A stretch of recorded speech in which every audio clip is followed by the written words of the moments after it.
My son-in-law walked into my home after marrying my daughter, bringing a notary like a trophy. He explained that the house had been sold and that I should start packing for an elderly home. I let him speak, watching the arrogance in his face. Then I told him that before going anywhere, we should visit the police. I had already sent them some things about him. That day, it wasn't me who lost a home. It was him who lost his freedom. If you want to know what real justice looks like, please hit the like button and consider subscribing. I opened the door before they could knock, Jasper's cologne preceding him into my home. That same overwhelming scent of bergamot and arrogance he'd worn since Celeste introduced him 2 years ago. The stranger extended his hand, introducing himself as Deacon, a notary public specializing in expedited real estate transactions. His handshake was damp, his eyes avoiding mine while calculating the value of my Victorian furniture. October wind followed them inside, carrying the smell of dead leaves and coming rain. Jasper claimed my late wife's chair while Deacon perched on the sofa's edge, briefcase balanced on his knees. The leather creaked, mixing with the grandfather clock's steady ticking.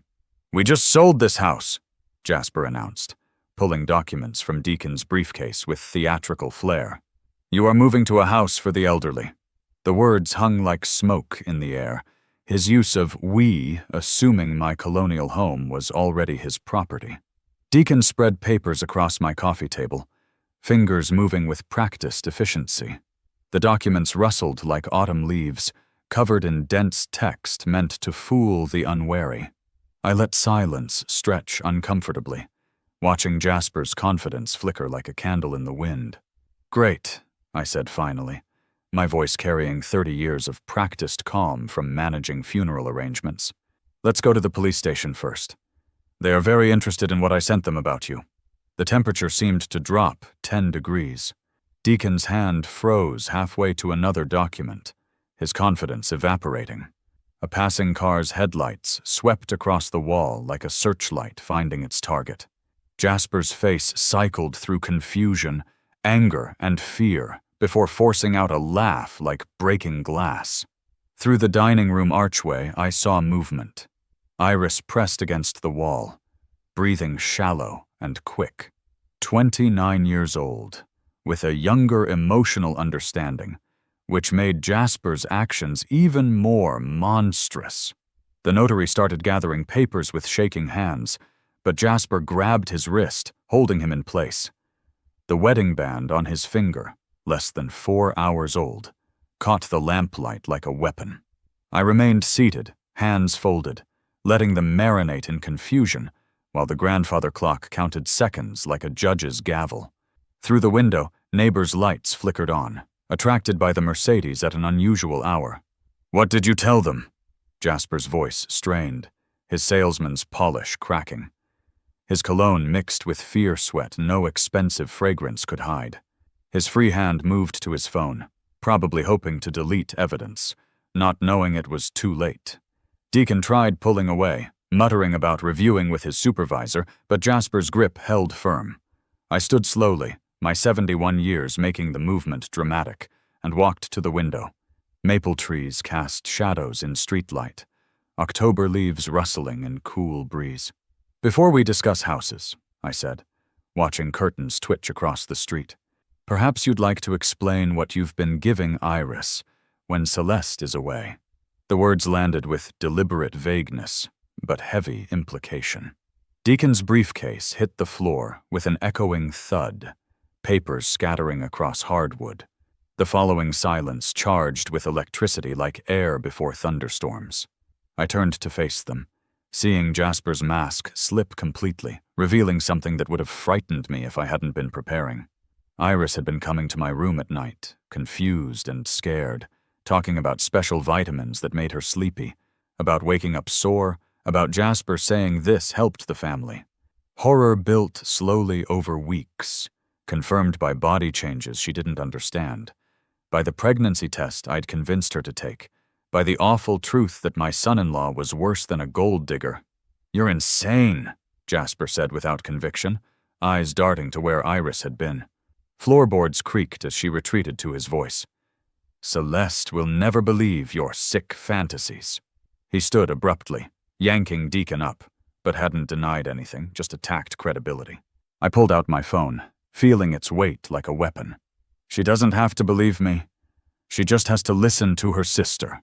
The notary made a strangled sound, wrenching free and backing toward the door, his briefcase spilling more contracts like written accusations.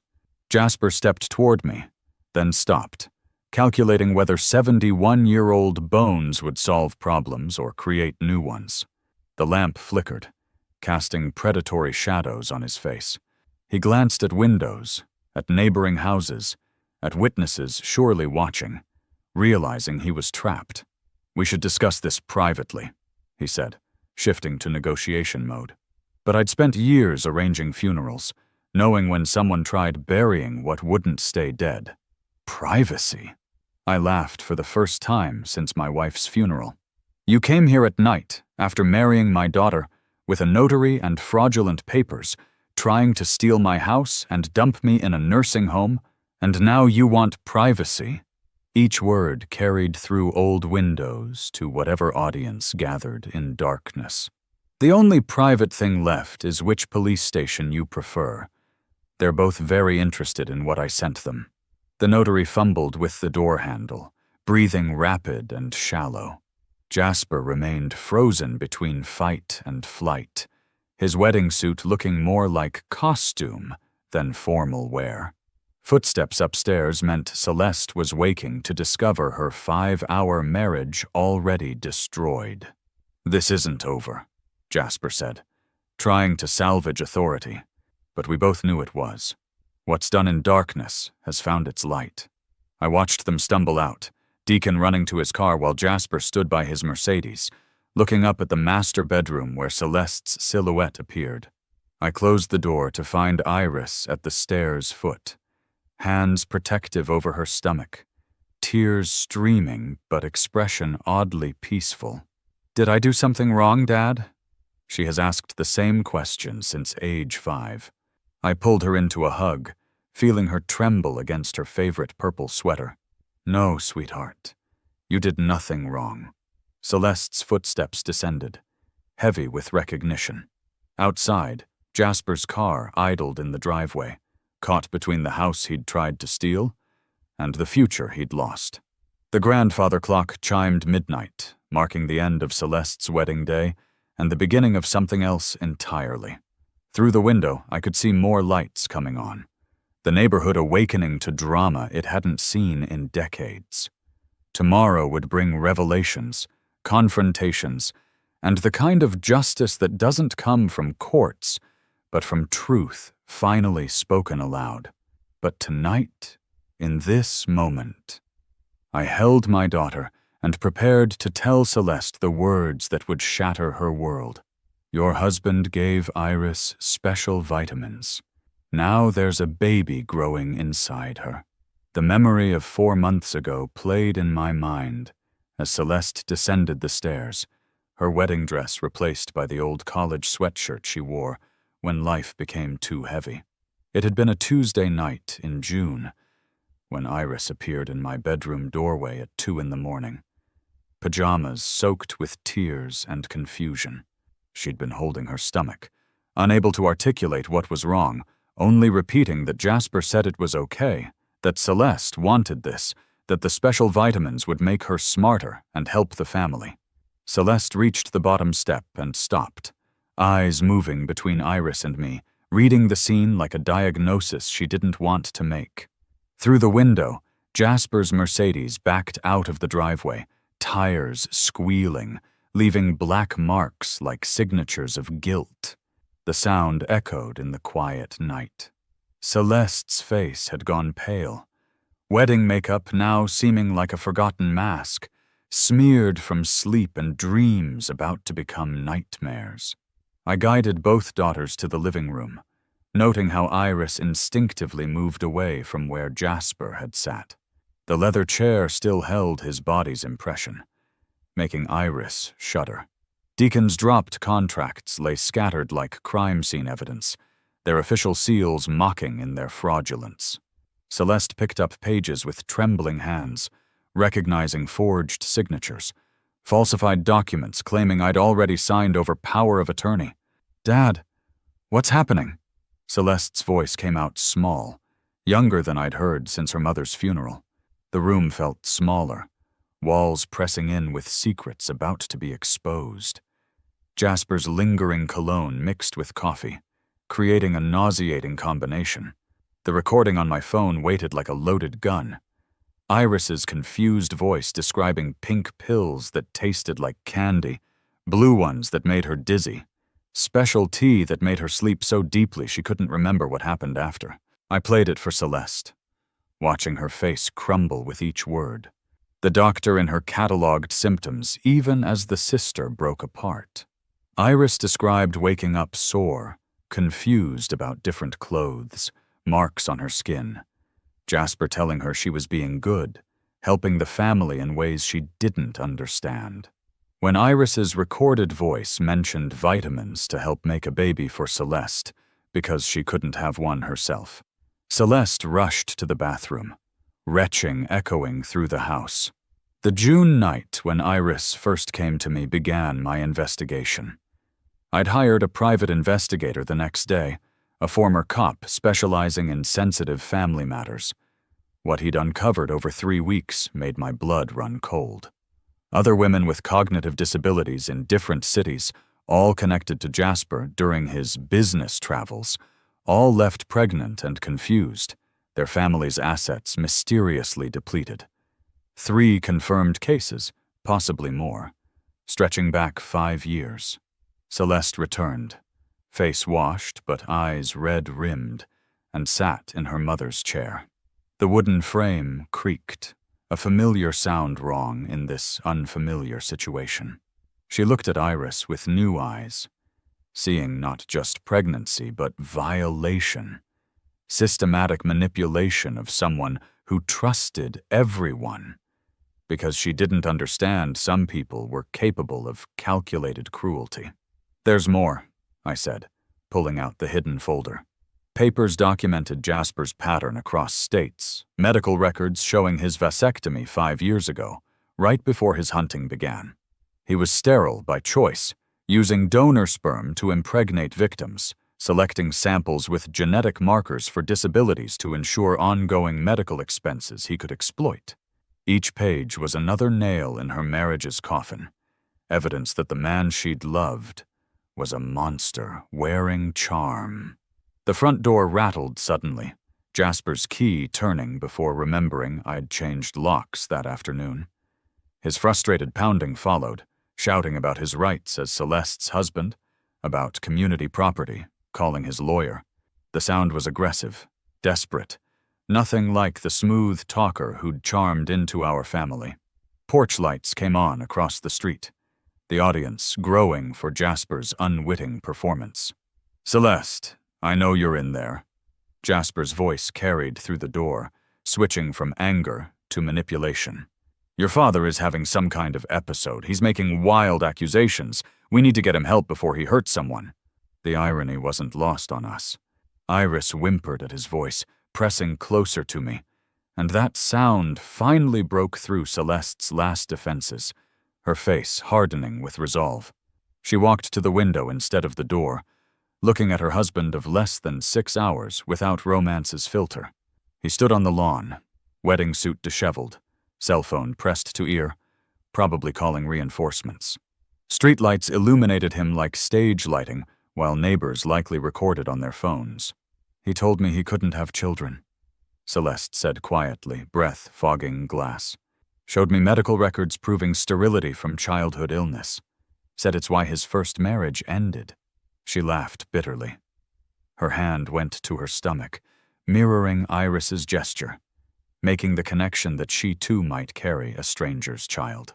The pounding stopped, replaced by Jasper's car door slamming, engine starting. We watched him drive away, taillights disappearing like red eyes closing. But this was tactical retreat, not surrender. Men like him didn't give up easily when their worlds collapsed. "The police?" Celeste asked. But I shook my head. The system that failed to protect Iris wouldn't suddenly become competent. Victims with disabilities were dismissed as unreliable witnesses, testimony questioned, trauma minimized. I had something different in mind. Tomorrow, I said, checking messages from the investigator. I've invited some people for coffee. People who need to meet Jasper as much as he needs to meet them. The investigator had contacted other families carefully, sensitively. Every single one chose to come, driven by need for answers, confrontation, closure. The legal system denied them. Celeste looked surprised, then understanding, finally approval. Still processing her marriage's death, her trust's betrayal, her sister's violation. But the doctor understood healing required confrontation. Wounds needed cleaning before closing. How many? She asked. I showed the list. 3 families confirmed, possibly more coming, each with stories of manipulation and loss. Dad, Celeste said suddenly, hand on stomach. I'm pregnant too. Found out this morning before the wedding. Was going to surprise him tonight. The revelation hung like a third presence, another life caught in Jasper's web. But Celeste was stronger than Jasper calculated. Raised by parents who taught that darkness only wins if you refuse to turn on lights. Get some rest, I told Celeste, though I knew none of us would sleep much. Tomorrow the other families will be here. Tomorrow Jasper will face everyone he's hurt. Tomorrow what's done in darkness finally finds its light. She nodded, helping Iris to her feet, guiding her sister upstairs with a gentleness that spoke of protection finally awakened. I remained in the living room, surrounded by the scattered contracts of Jasper's attempted theft, planning for a confrontation that would either bring justice or destroy us all. But sometimes, when the system fails and evil wears a charming mask, you have to create your own justice. Tomorrow, we will do exactly that. Morning arrived with deceptive normalcy, sunlight streaming through kitchen windows as if yesterday's wedding and last night's revelations belonged to different lifetimes. The coffee maker gurgled, mixing with bird songs outside, creating a peaceful soundtrack that felt wrong given what was about to unfold. I'd spent the remaining darkness organizing evidence the private investigator had gathered over 3 weeks, papers covering my desk like fallen leaves, each documenting another life destroyed, another family left broken. Celeste sat at the kitchen table, still wearing yesterday's sweatshirt, her medical degree hanging on the wall behind her like a reminder of the intelligence Jasper had underestimated. She'd spent the night researching drugs found in Iris's system, cross-referencing them with fertility treatments that should never be administered without strict supervision. Her laptop glowed with pharmaceutical websites and medical journals, the blue light making her face look ghostly. The wedding ring caught morning light as she twisted it absently, the gold band now feeling like a shackle rather than love's symbol. Iris came downstairs around 9, moving carefully, as morning sickness had become her unwelcome companion. She'd dressed in her favorite purple sweater, the one our mother had knitted before dying. Wool soft and worn from years of comfort-seeking. Her innocence made my chest tight with rage I couldn't afford to show, not when she needed stability more than understanding Jasper's crime's full scope. She made toast with peanut butter, her morning routine unchanged despite the life growing inside her, spreading it with careful precision, making sure it reached every corner. The doorbell rang at 10:30, earlier than expected. Through the peephole, I saw not Jasper, but a woman in her 50s, graying hair in a careful bun, holding the hand of a younger woman with Down syndrome's distinctive features, both dressed in Sunday best. The investigator had shown me their photos, but seeing them in person made everything more real. I opened the door to find the older woman's eyes already wet with tears. "Mr. Magnus?" Her voice carried years of seeking answers. "When your investigator contacted me, I thought it was some cruel joke. But then he showed me photos, documents, proof we weren't alone, that what happened to my daughter wasn't our fault. Her daughter had wandered into the living room, drawn to Iris like recognition between souls who'd shared similar wounds. They sat together without speaking, hands finding each other with instinctive trust Jasper had exploited. More arrivals followed in careful intervals. A father from Philadelphia, whose daughter had attempted suicide after Jasper abandoned her, shoulders bent with undeserved guilt. A grandmother from Baltimore, who'd raised her granddaughter after her parents died, weathered hands clutching bank statements and medical bills. Each story added another layer to the pattern. Evidence that Jasper wasn't just a predator, but a serial manipulator who'd perfected his approach over years. By noon, my living room held 11 people, not counting my family, the space feeling both too small and somehow exactly right. The atmosphere was heavy with unspoken pain, air thick with coffee scent and visitors' perfume. Celeste had taken on medical advisor role, explaining in simple terms how Jasper's drugs worked, voice steady despite trembling hands. She showed charts and diagrams, breaking down complex medical information into understandable pieces. The grandmother from Baltimore spoke with a voice shaking with age and anger, accent thick with emotion. She described how Jasper presented himself as a financial advisor wanting to help secure her granddaughter's future, appearing at their church with trusted recommendations. He'd gained access to their accounts, home deed, entire financial life under pretense of setting up a special needs trust. The pregnancy was discovered only after he'd disappeared with $30,000, leaving them facing foreclosure. Her granddaughter sat beside her, hands folded over a stomach that never carried the child to term. Miscarriage, another trauma in a series of violations. "He told us the baby was a miracle," the father from Philadelphia said, voice thick with suppressed rage. "Said it proved God wanted our daughter normal, that pregnancy meant she was healed of her disability." The cruelty made several people gasp. His daughter wasn't present, still in psychiatric care recovering from suicide attempt.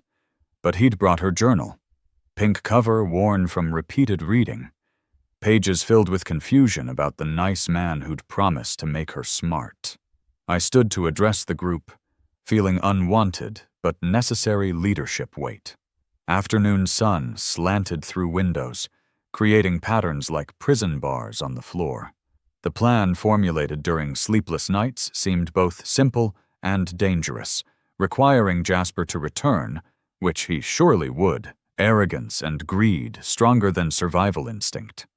The house he'd tried stealing would become his unmasking stage, destroying families, his audience, every word recorded for authorities who'd failed to act on individual complaints. "He'll come back," I said with certainty, born from observing predators during funeral business years. "He thinks he has leverage through Celeste, through the marriage certificate less than 24 hours old. He doesn't know you're all here, doesn't know we've connected dots he thought scattered across years and states." The room listened with a shared purpose focus. Victims becoming survivors, becoming something more dangerous to Jasper than any law enforcement. Celeste's phone buzzed with incoming text. Her face paled as she read aloud, voice steady despite phone trembling. Jasper had sent a message about returning this afternoon with his lawyer to discuss marriage and living arrangements, tone switching from last night's rage to calculated reasonableness. He mentioned mediation, compromise, working things out like adults, manipulation tactics that probably worked before when victims were isolated and confused. But this time was different. His past had gathered in my living room. The younger women with disabilities had gradually clustered together, drawn by invisible threads of shared experience. They found Iris's old coloring books, hands moving in synchronized rhythm, filling shapes with careful precision. Their attention to staying within lines was a metaphor for lives others had defined, boundaries they'd never been allowed to cross. Watching them, I felt familiar rage building since June, when Iris first told me about vitamins. But now it had focus, direction, purpose beyond simple revenge. The mother from Albany pulled me aside, perfume light and floral, mixing with kitchen coffee scent. Her voice dropped to whisper, "There's something else. My sister works at a Boston hospital. She recognized Jasper from a photo I showed her. He was there 5 years ago, not as patient." She paused, gathering courage. "He was visiting someone, a younger woman who looked just like him. Nurses said she was his sister, in psychiatric ward after attempting suicide. She was pregnant and had Down syndrome. The revelation hit like cold water, reshaping the narrative into something even more horrifying. If Jasper had done this to his own sister, his pathology went deeper than greed or opportunism. It was something fundamental, broken, irreparable, darkness there from the beginning. I thought of the vasectomy he'd gotten after that period, wondered if guilt or simply practical protection from consequences, wondered if any humanity remained in someone who could violate family. Celeste overheard and joined us, medical training immediately grasping implications. She pulled up medical databases, fingers flying across the keyboard with determined precision. Within minutes, she'd found admission report from 5 years ago. Jane Doe, who'd given birth to stillborn before attempting suicide, listed as state ward with no family contacts, except one brother who'd stopped visiting after birth. Pieces clicked together with sickening clarity. The room grew quiet as word spread among families, each person processing through their own pain lens. The grandmother muttered prayers in native language, words soft but urgent. The father clenched and unclenched fists, knuckles cracking loud in silence. But the daughter from Albany said what everyone thought. Words simple but profound. He hurt his sister like he hurt us. That's not what families do. That's what monsters do. The truth settled over the room like a shroud, transforming grief into determination. The air seemed to change, becoming charged with purpose. We had 3 hours before Jasper arrived with his lawyer, 3 hours preparing a confrontation that would strip away every lie. The house would become a courtroom where justice wouldn't wear robes but would speak with voices society had dismissed as unreliable. The grandfather clock ticked louder, counting down to reckoning. I assigned tasks with funeral coordination efficiency, each family documenting their evidence. Papers rustling and keyboards clicking filled the room like a preparation symphony. Celeste worked with medical records, creating a timeline showing the pattern clearly, printer working overtime producing copies. The younger women continued coloring, innocence a reminder of what we fought for, what Jasper stole, what we'd reclaim through truth's power. As afternoon approached, I stood at the window where I'd watched Jasper arrive last night. The street looked different in daylight, ordinary and suburban, giving no hint of coming drama. Neighbors noticed unusual cars, faces appearing in windows with undisguised curiosity. Let them wonder, watch, witness what happened when darkness was dragged into light. Maple trees swayed in the October breeze, leaves falling like tears. The grandmother approached with a photo she'd been carrying, edges worn from handling. It showed her granddaughter before Jasper, smiling at a birthday party, surrounded by friends who saw her difference as beautiful. "This is what he stole," she said, voice steady with purpose rather than pain. "Not just money or innocence, but joy, the ability to trust. The belief is that people are basically good." She was right, but standing in that room of survivors, I saw something Jasper hadn't counted on. Possibility of reclaiming what was stolen, rebuilding trust through shared truth. The clock chimed 2 o'clock, 1 hour before Jasper's arrival. The sound echoed forever, each chime counting down. The room fell silent with anticipation, everyone taking positions like actors preparing for life's most important performance. We were ready, armed not with weapons but truth, not with lawyers but witnesses, not with legal documents but lived experience no manipulation could erase. "He's coming," Celeste announced, looking at her phone tracking his location through the Find My app he'd insisted they share as a trust sign. The irony wasn't lost, tracker becoming trap, control tool becoming his downfall instrument. Families took positions, some in the living room, others in adjacent spaces where they could hear but not be immediately seen. The house seemed to hold its breath. The doorbell rang at exactly 3 o'clock.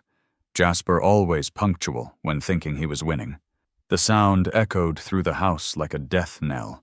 I moved to answer with last night's calm, though my heart raced. But this time I wasn't alone. I wasn't just a father protecting daughters, but representative of every destroyed family.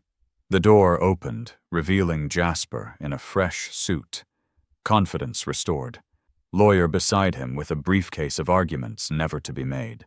"Magnus," Jasper said with false warmth, trying to push past into the house he still believed in.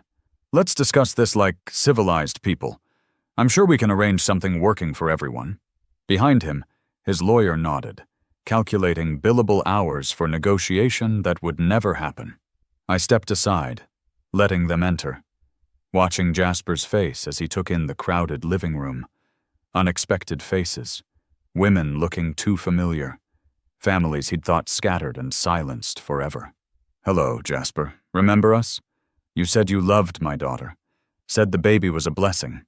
He did this to his own sister first." "Hello, Jasper," the mother from Albany said, standing with her daughter's hand in hers. "Remember us? Albany, 4 years ago? You said you loved my daughter, said you wanted to marry her, and said the baby was a blessing."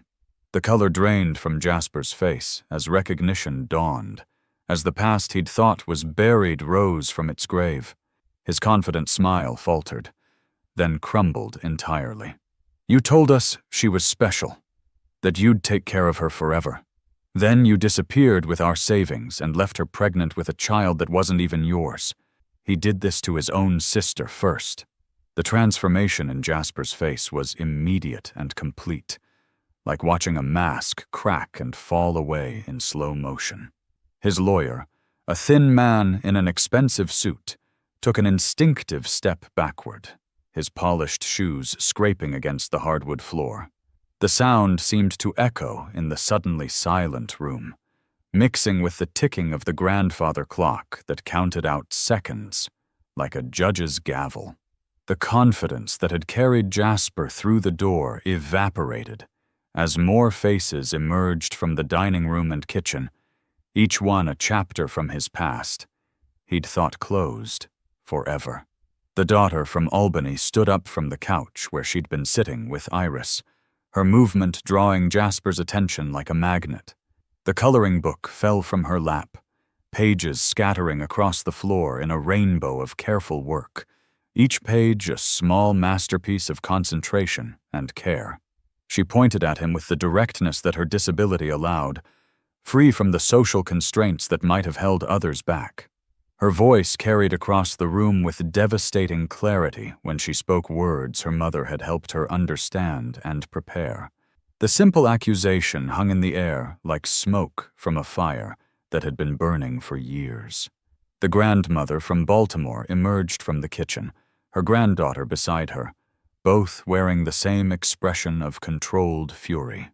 The afternoon light, streaming through the windows, caught the tears on the grandmother's weathered face, making them shine like diamonds. She held a folder thick with bank statements, foreclosure notices, and loan documents, the paper rustling like autumn leaves as her hands trembled with emotion.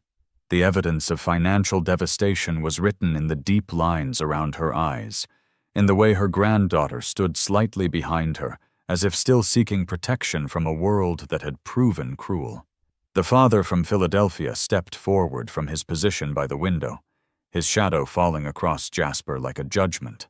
His presence commanded attention not through size, but through barely contained rage, that seemed to make the air around him shimmer. His daughter's journal was clutched in his hand, the pink cover worn from his repeated reading, trying to understand how someone could cause such calculated harm. The pages inside contained her confused thoughts, her attempts to understand why the nice man had hurt her, written in handwriting that grew shakier as her mental state deteriorated. Jasper's lawyer tried to regain control of the situation, his training kicking in despite the obvious shock. His voice came out higher than intended, cracking slightly on the words. He suggested that perhaps they should reschedule, that emotions were running high, that legal matters required calm deliberation. But his words fell flat in a room full of people who'd been told their testimony wouldn't hold up in court, that their loved ones' disabilities made them unreliable witnesses. The briefcase in his hand seemed to grow heavier, as if the weight of complicity was physically manifesting. Celeste stood from her position near the stairs, still wearing her mother's wedding ring on a chain around her neck. The gold caught the light as she moved, swinging like a pendulum marking time until justice. She walked toward her husband with the deliberate pace of someone approaching a dangerous specimen, each step measured and careful. Her medical training had taught her to remain clinical in emotional situations, but the tremor in her hands betrayed the effort it took. She stopped just outside his reach, close enough that he could see the knowledge in her eyes, the full understanding of what he was. The wedding album she'd been holding fell to the floor, photos from yesterday spilling out, the happiness in them now seeming like evidence of a crime. "Sit down," I commanded, my voice cutting through the lawyer's continued protests like a knife through silk. The authority in my tone came from somewhere deep, somewhere primal, the voice of a father protecting his pack. Surprisingly, Jasper obeyed, sinking into the chair I'd indicated like a man whose strings had been cut. The same chair where he'd sat last night planning to steal my home, the leather creaking under his weight as if protesting his presence. The lawyer remained standing, briefcase still in hand, clearly calculating whether his retainer covered whatever this had become. The room arranged itself naturally into a circle with Jasper at its center, not through planning, but through the instinct of prey surrounding a predator they'd finally cornered. The afternoon sun slanted through the windows, creating a spotlight effect that made Jasper look pale and exposed. Each family had brought their evidence, their documentation, their proof of a pattern that spanned years and states. The coffee table that had held wedding gifts just yesterday now displayed medical records, bank statements, photographs, and journals, each piece adding to a mosaic of manipulation that revealed Jasper's true nature. The mother from Albany began the recitation, her voice steady as she described meeting Jasper at a support group for families with special needs children. The words came out rehearsed but genuine, as if she'd been waiting years to say them.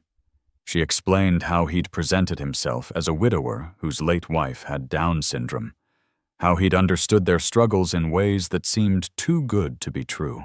She detailed his courtship of her daughter, the promises he'd made, the gradual introduction of pills he claimed were vitamins, the pregnancy that followed, discovered only after Jasper had vanished with their savings, leaving behind nothing but confusion and morning sickness. The grandmother from Baltimore followed, speaking in accented English that grew stronger as her anger built.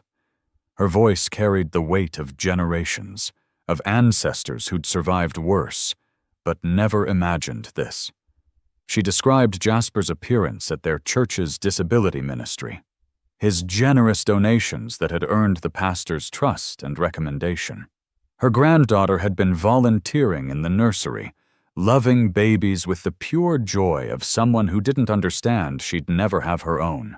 The financial manipulation had been gradual, starting with helping them understand complex forms, then gaining power of attorney, finally emptying accounts and taking loans that left them facing homelessness. The father from Philadelphia's testimony was harder to hear, his voice breaking as he read excerpts from his daughter's journal. Each word seemed to cost him something. as if speaking them aloud made them more real. Her confusion about her changing body was documented in painful detail. Her belief that the baby growing inside her was punishment for being different. Her decision to end her life rather than disappoint her family with a pregnancy she couldn't explain. The suicide attempt had failed, but the damage was complete. His daughter now requiring round-the-clock psychiatric care, unable to trust anyone.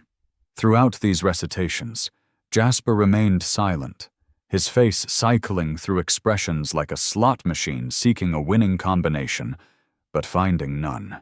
His hands gripped the arms of the chair, knuckles white with tension. The charm he'd worn like armor was useless here, faced with the reality of his victim's pain. His lawyer had set down his briefcase, pulled out a legal pad, and was taking notes with increasing urgency. The pen scratched across the paper frantically, probably calculating criminal liability, planning an exit strategy. Iris hadn't spoken yet, sitting between Celeste and me, her hand moving unconsciously to her stomach. The purple sweater she wore seemed to give her courage, our mother's handiwork providing protection even now. As the afternoon sun slanted through the windows, illuminating the circle of survivors like a spotlight, she stood with careful dignity. Her words came slowly, simply, but with a truth that cut through any possibility of denial. She described the vitamins that tasted like candy, the tea that made her sleepy, waking up confused and sore. Jasper telling her she'd helped make a baby for Celeste, that she was a good sister, that this was their secret. The lawyer actually gasped at this revelation, his professional composure cracking like ice under pressure. The legal pad fell from his hands, pages scattering across the floor to mix with the evidence already there. He stood abruptly, gathering his papers with shaking hands, declaring that he could no longer represent Jasper. His words came out in a rush, something about ethical obligations and mandatory reporting. But I blocked his path to the door, not with physical force but with words that stopped him cold. The authorities had been notified, I explained. But first, these families deserve to confront their destroyer. You don't understand, Jasper finally spoke, his voice different from any tone I'd heard before. It was hollow, empty, like an echo from a deep well. None of you understand what it's like to watch them get everything. All the sympathy, all the special programs, all the attention, while normal people struggle and no one cares. The revelation of his motivation was more chilling than any confession of guilt. The twisted logic of someone who saw vulnerability not as requiring protection, but as deserving exploitation. The room seemed to grow colder, as if his words had sucked the warmth from the air. The room erupted at this statement, not in shouting but in a collective intake of breath. The sound was like wind through trees, natural and horrifying. Everyone had simultaneously understood they were facing not just a criminal, but something more fundamentally broken. The daughter from Albany began to cry, not understanding why someone would hurt her because she was different. Her mother's arms around her became a symbol of all the protection that had failed, all the trust that had been betrayed. The image of them embracing, backlit by the window, would stay with me forever. Celeste stood again, pulling from her laptop bag a final piece of evidence she'd discovered that morning. The papers rustled as she unfolded them, each page another nail in Jasper's coffin. Hospital records from Boston that the mother from Albany's information had led her to find. The records showed not just one admission, but 3, spanning 2 years. All for the same young woman with Down syndrome. All for pregnancy-related complications. All listing Jasper as the emergency contact who'd eventually stopped responding to calls. The woman was identified only as J. Morrison, but the birth date matched what we'd found for Jasper's sister. Your sister, Celeste said, her medical training allowing her to deliver devastating information with clinical precision. You did this to your own sister first. 3 pregnancies in 2 years, all ending in loss, all while she was under your care after your parents died. The information landed like a bomb in the already charged atmosphere. Several people started crying openly now, the sound mixing with prayers from the grandmother. The father from Philadelphia's fists clenched so tight his knuckles had gone white, the tension in his body visible. Even the lawyer, halfway to the door, turned back in horror, his face pale under the overhead light. Jasper's response was not denial, but something worse. A shrug that suggested this information was irrelevant. The casualness of the gesture was more horrifying than any confession could have been. His sister had been practicing for a perfected technique. Family just another resource to be exploited. The callousness of his evil made several people stand, moving toward him with intent that I had to intercept. Violence would make them criminals, while he remained technically innocent in the eyes of the law. The frustration of that reality filled the room like smoke, choking and bitter. But we had planned for this moment, anticipating that confrontation alone wouldn't be enough. Jasper's sociopathy would protect him from shame or guilt, we'd known that. The next phase required him to understand that his past hadn't just caught up with him, but had surrounded him completely. Every exit was blocked, every scheme exposed, every manipulation documented. The house he'd tried to steal would become his confession booth, and the recording devices hidden throughout would capture every word. Celeste had been live streaming since he'd entered, the laptop positioned perfectly to capture everything. "We know about the donor sperm," I announced. Watching his face finally showed genuine surprise. His eyes widened, the first real emotion we'd seen.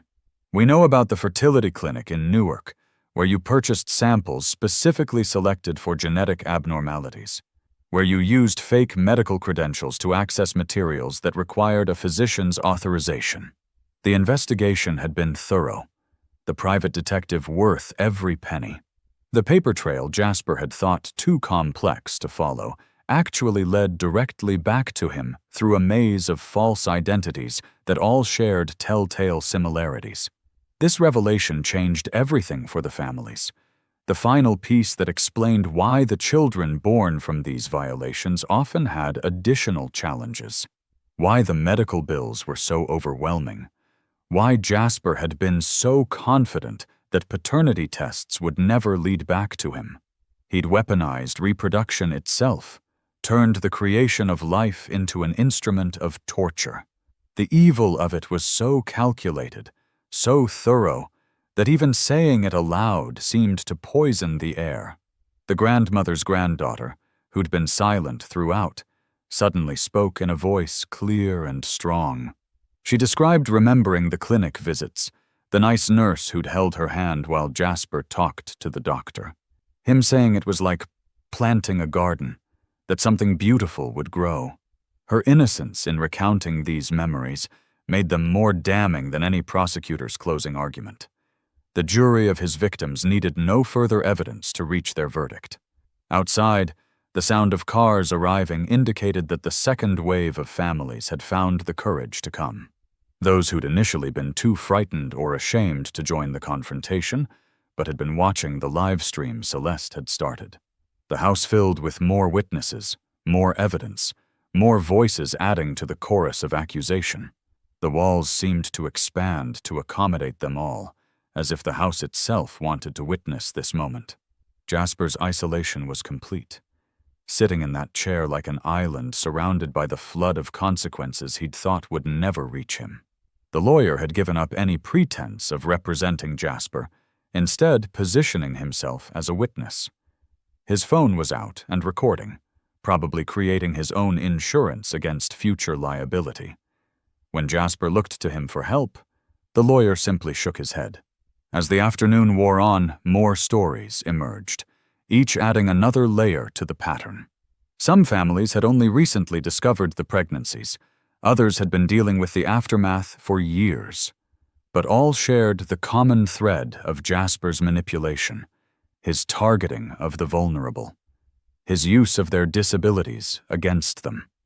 The room had become a testament to survival, to the strength of families who'd refused to let shame silence them. The power of truth, when spoken collectively, was filling the space, making it hard for Jasper to breathe. "What do you want?" Jasper finally asked, his voice small in a room full of people he'd tried to diminish. "Money? An apology? What will make this stop?" The question revealed his fundamental misunderstanding of the situation. His belief that this was a negotiation rather than a reckoning, that suffering could be purchased away like any other debt. But what the families wanted couldn't be bought or bargained for. They wanted acknowledgement, accountability, and assurance that he would never hurt another vulnerable person again. The sun was setting now, painting the room in shades of orange and red. We'd been here for hours, but no one showed signs of leaving. This was about every vulnerable person who'd been told their testimony didn't matter. What's done in darkness had finally found its light. We're streaming this live to 20,000 people watching. The whole world sees you now, Jasper. The whole world knows what you really are. The question hung in the air like smoke from a fire that had been burning for years. Jasper still believing this was about money or apologies when it was about something much deeper. The live stream counter on Celeste's laptop kept climbing. 20,000, then 30,000, then more, each viewer a witness to what was unfolding in my living room. I watched him shift in the chair that had become his prison, surrounded by the families he'd destroyed, still searching for an angle, a weakness to exploit. But the afternoon had stripped away his power, revealing him as nothing more than a predator whose hunting grounds had been surrounded. The mother from Albany was the first to answer his question, her voice carrying the weight of 4 years of searching for justice that never came. The afternoon light made her gray hair shine like silver, giving her an almost ethereal quality as she spoke. She explained that money couldn't buy back her daughter's innocence, that apologies couldn't erase the confusion her daughter still felt. What she wanted was for him to understand the magnitude of damage he'd caused, to feel even a fraction of the helplessness he'd imposed on others. Her words were measured, controlled, but underneath them was a fury that had been refined by years of watching her daughter struggle to trust anyone again. The comments on the live stream were flooding in faster than anyone could read them, other families recognizing patterns in their own experiences. Disability advocates were sharing the stream, lawyers offering pro bono services, journalists asking for interviews. The laptop screen glowed with activity, the viewer count climbing past 50,000 as word spread through social media like wildfire. Jasper's crimes were being witnessed not just by those in the room, but by an audience that would remember, document, and share what they were seeing. His face grew paler with each passing minute, sweat beading on his forehead despite the cool October air. The grandmother from Baltimore's granddaughter had moved closer to Iris, the two of them holding hands with the natural affinity of survivors who didn't need words. They watched Jasper with a mixture of fear and fascination, seeing him truly powerless for the first time. The coloring books lay forgotten on the floor, replaced by the reality of confronting their abuser. Their innocence in the face of his evil was perhaps the most damning testimony of all. 2 young women whose trust had been weaponized against them, whose disabilities had been seen as opportunities rather than vulnerabilities needing protection. The father from Philadelphia pulled out his phone, showing Jasper a video he'd taken that morning at the psychiatric hospital. The small screen showed his daughter restrained in a bed, sedated but still crying in her sleep, calling out apologies for being broken. The sound from the phone speaker was tinny but clear, each word a knife cutting through whatever defenses Jasper had left. Several people in the room had to look away, the reality of ongoing suffering too much to bear. But Jasper was forced to watch, surrounded by witnesses who wouldn't let him close his eyes to what he'd done. The lawyer had positioned himself as far from Jasper as possible, while remaining in the room, his expensive suit now wrinkled from nervous sweating. His legal pad was filled with notes that looked more like evidence for prosecution than defense, each line another documentation of his client's crimes. He'd tried calling his office several times, the phone shaking in his hand, probably attempting to formally withdraw from representation. But I'd asked him to stay, to witness what the legal system had failed to address, to understand why these families had been forced to seek justice outside traditional channels. Celeste had been reviewing medical records on her laptop, building a case that showed deliberate selection of genetic material likely to cause complications. Her fingers moved across the keyboard with surgical precision, pulling up document after document. The pattern was undeniable when laid out systematically. Jasper had chosen donors with histories of developmental delays, genetic disorders, and hereditary conditions. The calculated cruelty of it made even the medical professionals watching the stream express shock in the comments. One doctor wrote that this was the most deliberate medical abuse they'd ever witnessed. A knock at the door interrupted the proceedings, and through the window I could see 2 police officers, their cruiser parked behind the growing collection of cars. The neighbors had noticed the unusual gathering, the raised voices carrying through the old windows. But when I opened the door and explained the situation, showing them the evidence we'd compiled on my phone, their official demeanor shifted. The older officer mentioned having a daughter with special needs, his jaw tightening as he understood what had been happening. They agreed to stay as witnesses rather than interveners, adding another layer of official presence to our gathering. Jasper's composure finally cracked completely when the daughter from Albany stood up again, walking toward him with deliberate steps. She'd been practicing this moment in therapy for years, her mother had told us. She didn't speak at first, just looked at him with eyes that held all the confusion and pain he'd caused. The room was so quiet, you could hear the grandfather clock ticking, marking each second of the confrontation. When she finally found words, they were simple, but devastating. She asked why he'd lied about loving her, why he'd made her body do things she didn't understand, why he'd left her alone and scared. The room was silent except for her voice and the quiet sobbing of several witnesses. Even the police officers were affected, one of them discreetly wiping his eyes while maintaining his professional stance. The livestream comments had gone quiet too, thousands of people holding their breath as they watched a survivor confront her abuser. Jasper had no answer that could satisfy her questions, no manipulation that could deflect her honest confusion. He sat there exposed as what he truly was, a man who'd caused immeasurable suffering for personal gain. The second wave of families had filled the dining room and kitchen, their voices adding to the chorus of testimony. Each story followed the same pattern, but with unique details that made the pain personal. A mother from Connecticut described finding her daughter's diary, filled with confusion about the nice man who visited when she was at work. A grandfather from New Jersey talked about selling his house to pay for his granddaughter's psychiatric care.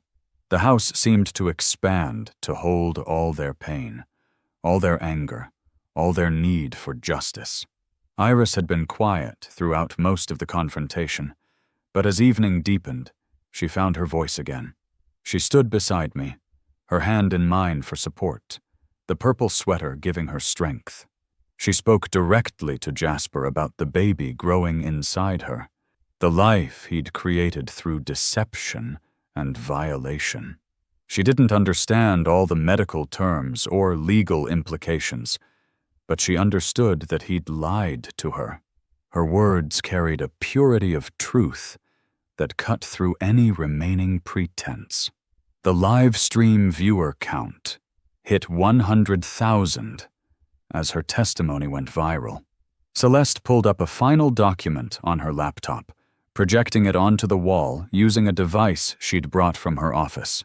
It was a map showing all the locations where Jasper had left victims, red pins marking each city.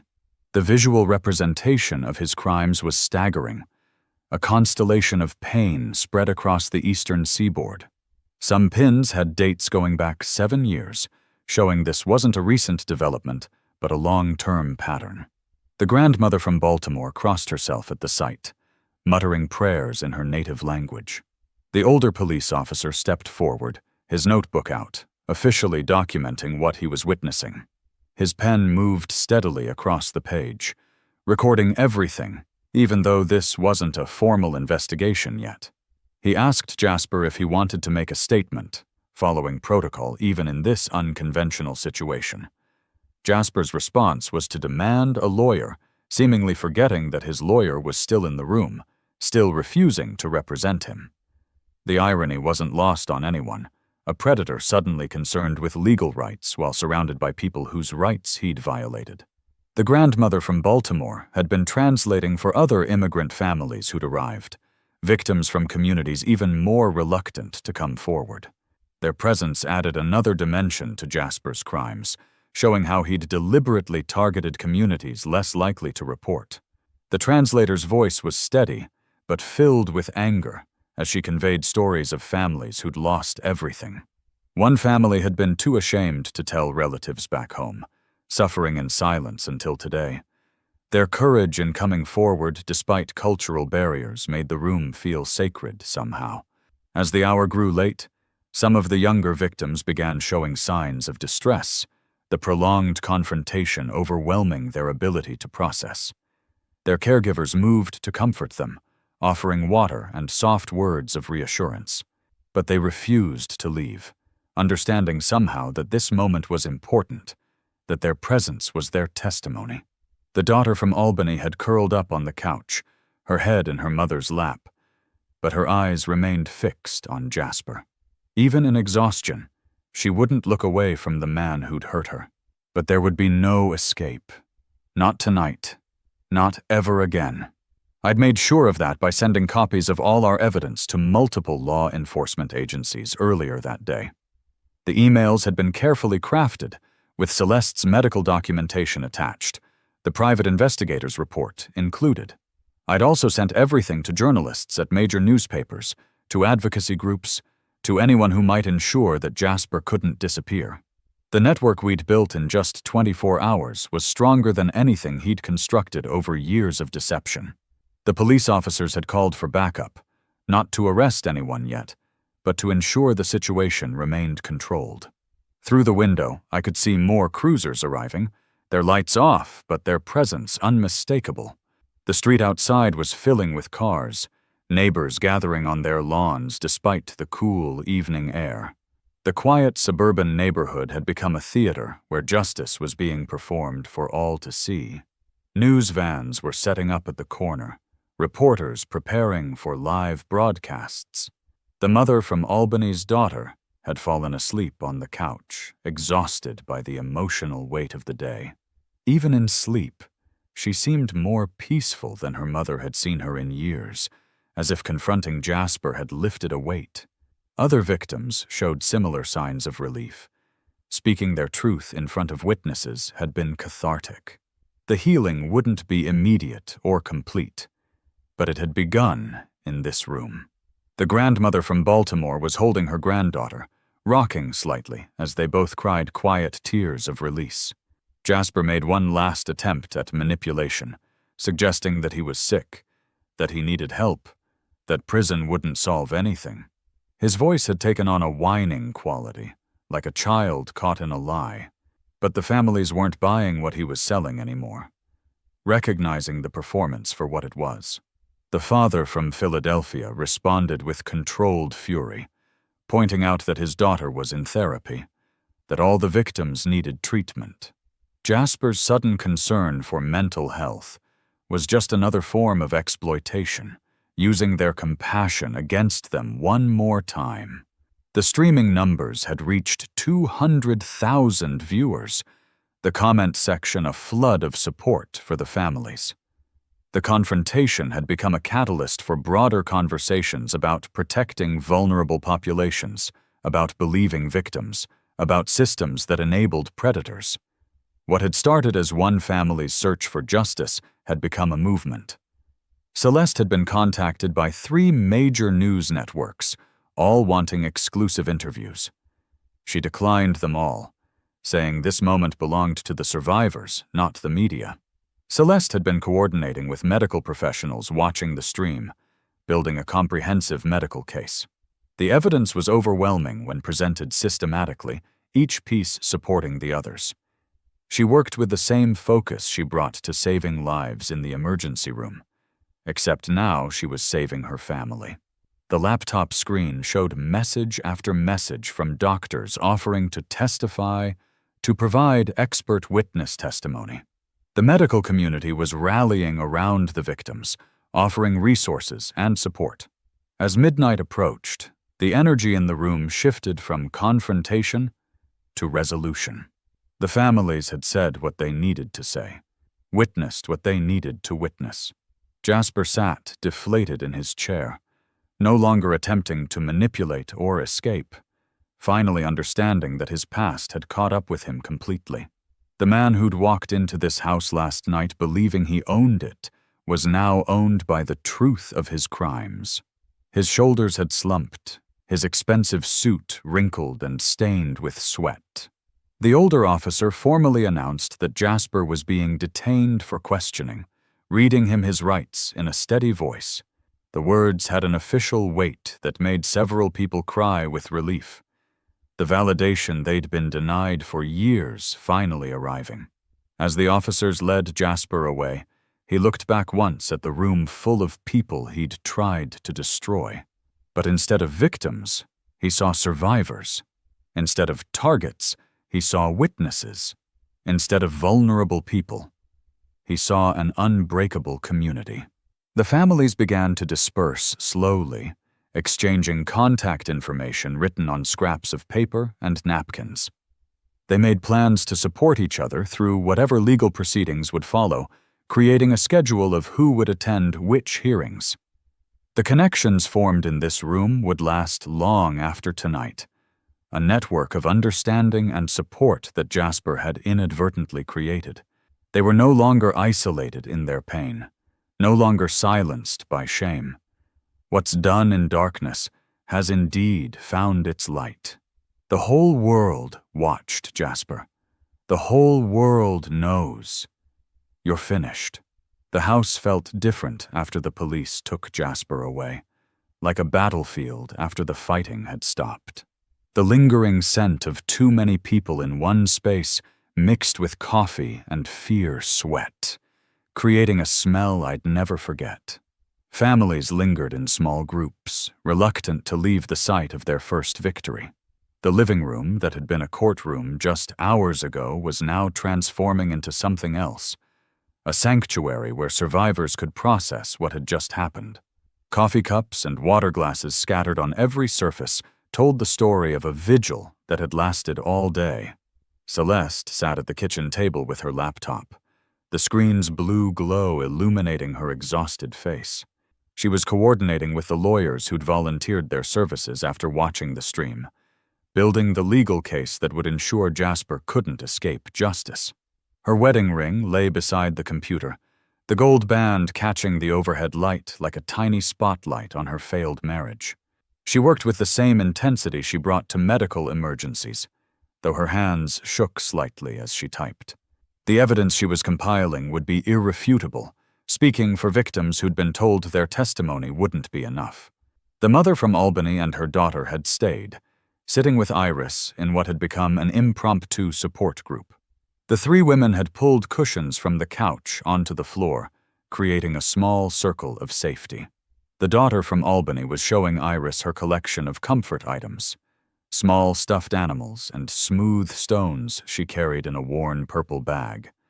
She shared them with the generosity that Jasper had exploited but hadn't destroyed, each item offered with a story of when it had helped her. Their interaction was pure and healing, a reminder that innocence could survive even the worst violations.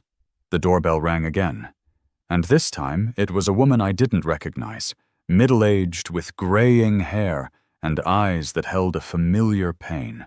She wore a simple black dress, as if she'd come from a funeral, which in a way she had. She introduced herself as Jasper's older sister, her voice barely above a whisper. She was the one who'd raised him and their younger sister after their parents died, the one who'd tried to get help for him when she first noticed his concerning behavior. The guilt she'd been carrying for 20 years was visible in every line of her face. Her story filled in gaps we hadn't known existed, painting a picture of a family destroyed from within. Long before Jasper started hunting other families, their younger sister had been born with Down syndrome, a source of joy for their parents, but resentment for Jasper from the beginning. After their parents died in a car accident when Jasper was 16, she had become guardian to both siblings. She'd been 22, barely an adult herself, struggling to manage college while caring for a special needs sister and a brother whose darkness she was only beginning to understand. The first incident had happened when their younger sister was 14 and Jasper was 18. She'd found her sister crying in the bathroom, confused about what her brother had done, unable to articulate the violation in words she didn't have. The revelation sent waves of horror through the remaining families, each person processing this new information through their own lens of pain. She explained how she'd tried to get Jasper help, therapy, intervention, anything to stop what she saw developing. But he was clever and charming, convincing therapists that she was overreacting, that she was jealous of his relationship with their sister. She pulled out a folder she'd been carrying, thick with documentation she'd kept for 2 decades. Inside were medical records, psychiatric evaluations, and most heartbreaking of all, drawings their sister had made. The pictures were childlike but clear in their message, showing a figure that was obviously Jasper doing things that no brother should do. The crayon strokes were heavy in some places, light in others, as if the hand holding them had trembled. She had reported it multiple times, but Jasper was already learning to work the system, presenting himself as the caring brother burdened with a disabled sister who made up stories. The grandmother from Baltimore had been translating the sister's story for the other immigrant families, and she suddenly stood up, recognition dawning on her weathered face. She pulled out an old photograph from her purse, the edges soft from handling. It showed a young woman at their church's disability ministry from 5 years ago, the volunteer who'd been so helpful before Jasper arrived. It was their younger sister, older but recognizable, working with children with special needs. The connections were dizzying, the sister trying to heal by helping, unknowingly creating the environment where Jasper would find new victims. The sister confirmed that their younger sister had volunteered at various disability organizations over the years, always supervised, always gentle. She'd warned staff about men who seemed too interested in the vulnerable members, speaking from experience she couldn't fully articulate. But she could never bring herself to name her brother specifically, the trauma of not being believed having silenced her effectively. She'd killed herself 3 years ago, the sister explained, after seeing Jasper at one of the centers where she volunteered. The suicide note had simply said she was sorry for not being strong enough to protect others. The weight of this information settled over the room like a funeral shroud, transforming the air itself into something heavy and hard to breathe. The father from Philadelphia was the first to speak, his voice rough with emotion. He said that the younger sister had tried to protect his daughter, had been the one to call him with concerns about a new volunteer. If he'd listened more carefully, if he'd understood what she was trying to tell him without words, maybe his daughter wouldn't be in a psychiatric hospital now. The missed connections piled up like evidence of collective negligence that had enabled Jasper for 2 decades. Celeste had been recording the sister's testimony, adding it to the evidence file that was growing exponentially. The medical records she provided showed patterns of abuse going back to when Jasper was just 15, escalating behaviors that multiple mandated reporters had failed to properly document. The system hadn't just failed to stop him, it had educated him in how to avoid detection. Every failed intervention had been a lesson in how to be a better predator. The laptop keys clicked steadily as Celeste documented everything, creating a record that couldn't be ignored or dismissed. The news crews outside had multiplied, the street looking like a media circus with satellite trucks and reporters preparing for morning show segments. Through the window, I could see producers checking equipment, reporters practicing their introductions. The story had gone national, then international, with disability rights organizations issuing statements. Politicians were calling for investigations, social media campaigns demanding justice for Jasper's victims. The house I'd lived in for 40 years had become ground zero for a reckoning that extended far beyond our family. A detective arrived, a woman who specialized in cases involving vulnerable populations. She had kind eyes, but a firm handshake, the balance of someone who'd seen terrible things, but hadn't let them harden her completely. She listened to the sister's story with the focused attention of someone who'd seen too many of these cases end badly. She took the documentation, promising that it would be added to the growing case file. The detective also informed us that Jasper had been formally charged with multiple counts of sexual assault, fraud, and exploitation of vulnerable adults. But the sister wasn't finished with her revelations. She pulled out another document, this one more recent, with an official seal that caught the light.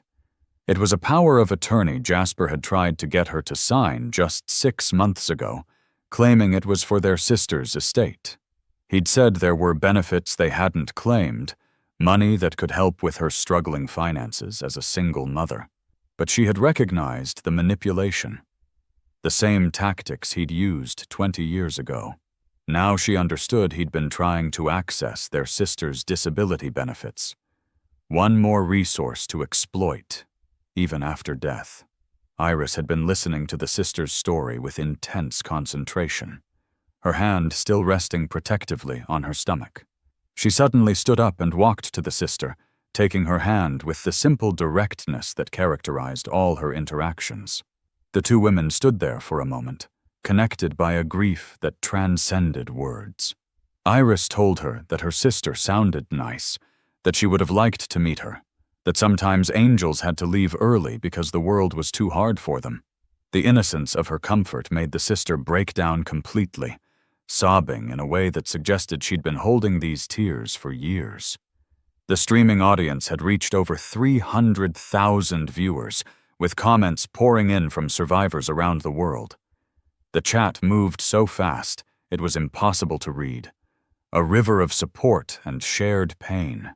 The confrontation had become a catalyst for a larger conversation about vulnerability and predation. Major news outlets were picking up the story, using clips from the stream with permission from the families.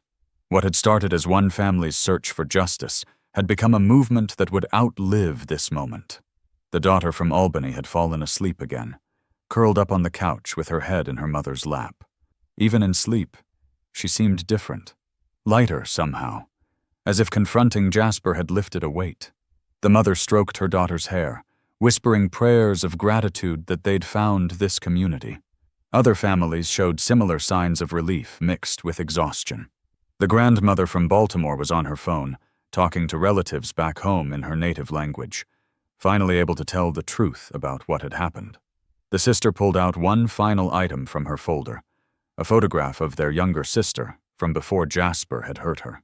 It showed a smiling child with Down syndrome wearing a princess dress at her 5th birthday party. Chocolate cake smeared on her face. She wanted us to see who her sister had been before she became a victim, the person she might have remained if her brother hadn't seen her vulnerability as an opportunity. The photo was passed around the room like a sacred object, each person taking a moment to really see her, to honor who she'd been. The detective had been taking notes throughout the sister's testimony, occasionally asking clarifying questions. She mentioned other cases in other states that might be connected, victims who'd reported similar experiences but had been dismissed. The pattern was becoming clear not just for Jasper, but for a type of predator that specifically targeted the intellectually disabled. She promised that this case would set precedents, would change how these crimes were investigated. Her words carried the weight of official promise, something the families had waited years to hear. The grandmother from Baltimore's granddaughter had been drawing while the adults talked, creating picture after picture on paper someone had given her. She carefully tore out each drawing and handed them to different people in the room. Each one showed figures holding hands, standing together, surrounded by hearts and stars and suns. It was her way of processing what had happened, of showing gratitude for the community that had formed. Her simple art carried more truth than any legal document, showing that survival was possible, that love could persist. The lawyer had returned, no longer representing Jasper, but offering his services to the families for free. He looked different, humbled somehow, his expensive suit no longer seeming like armor. He explained the legal proceedings that would follow, the depositions and testimonies and trials that would stretch on for months. But he also assured us that with the evidence we'd compiled, with the number of victims willing to testify, Jasper would never be free to hurt anyone again. The legal system that had failed these families for so long would finally be forced to act. As the night wore into early morning, the families began to leave one by one, but not with the isolation they'd arrived with. They exchanged phone numbers written on whatever paper they could find, made plans for support groups, created social media groups on their phones.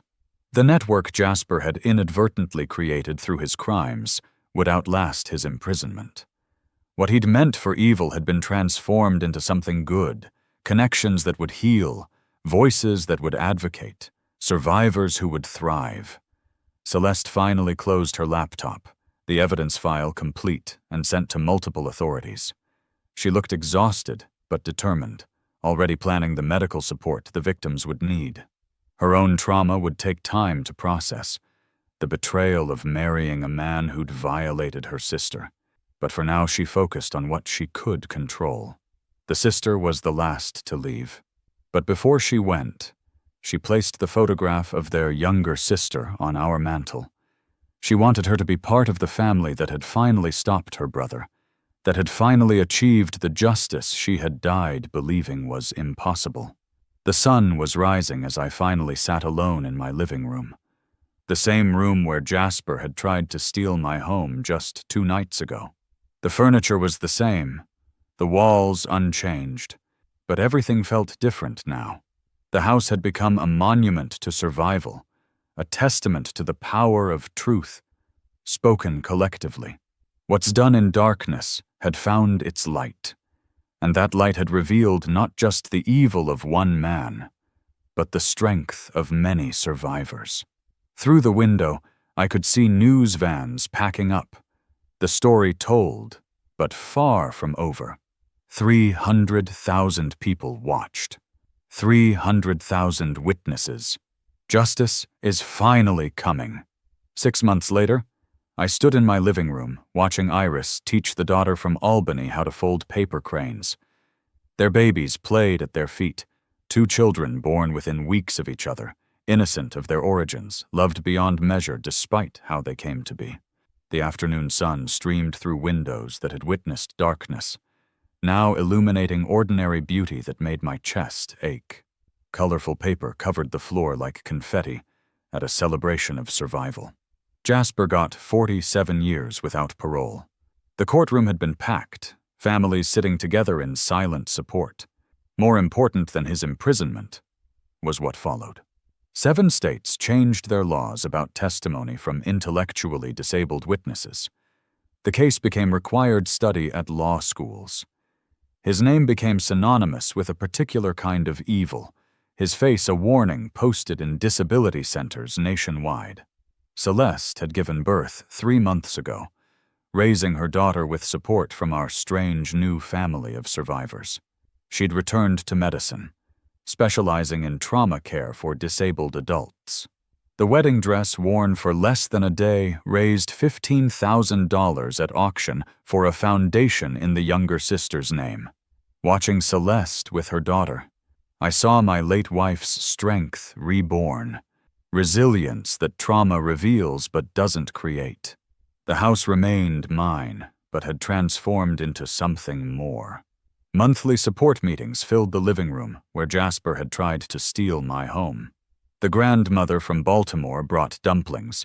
The mother from Albany managed children.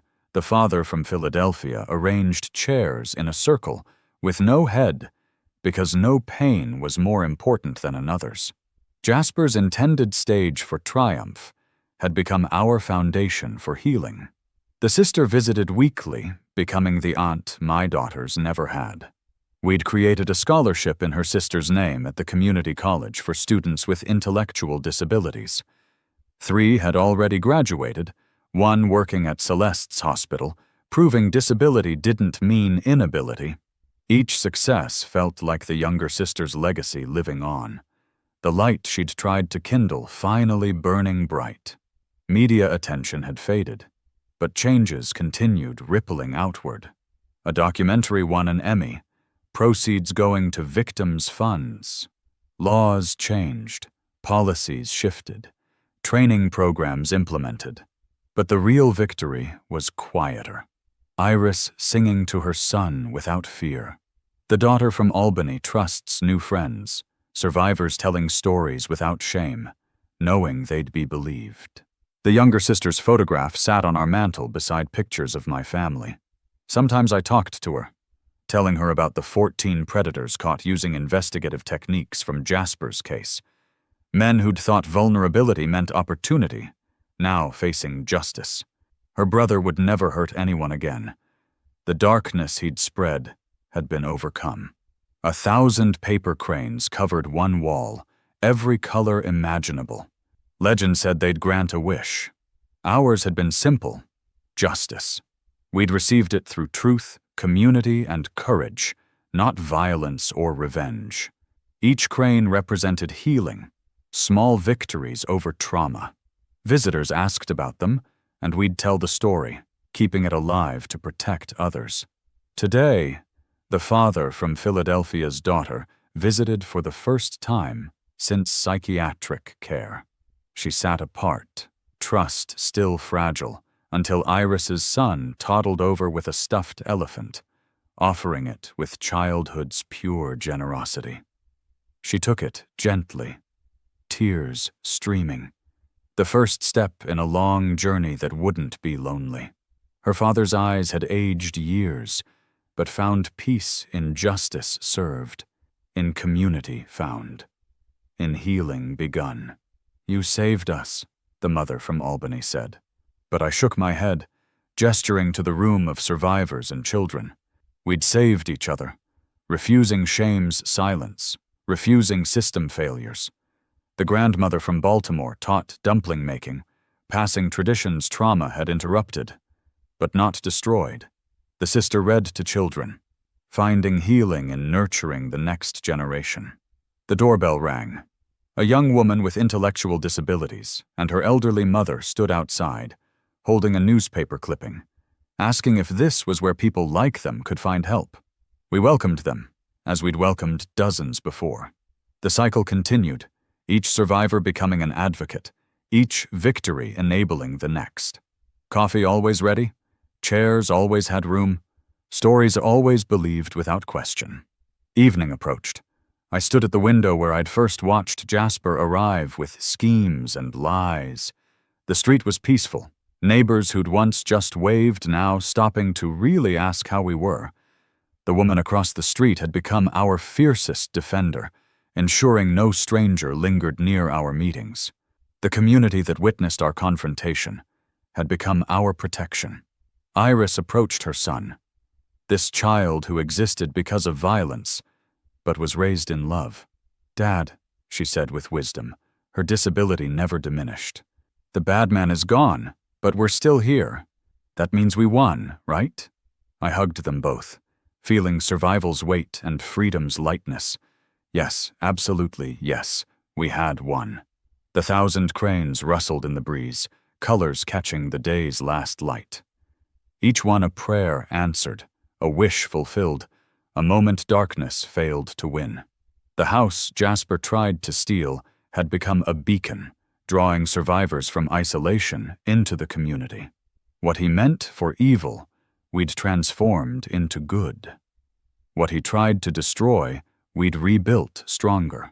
What would you do if someone tried to steal not just your home, but your family's innocence?